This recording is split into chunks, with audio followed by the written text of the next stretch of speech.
ভালোবাসা কখনো সময় বা দূরত্বের কাছে হেরে যায় না,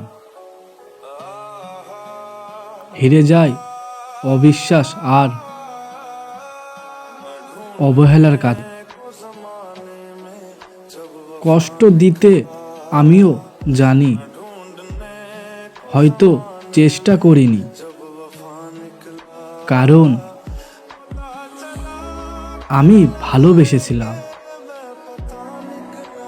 অভিনয় করিনি। তুমি ততটা ফিরে পাবে যতটা তুমি কাউকে দেবে,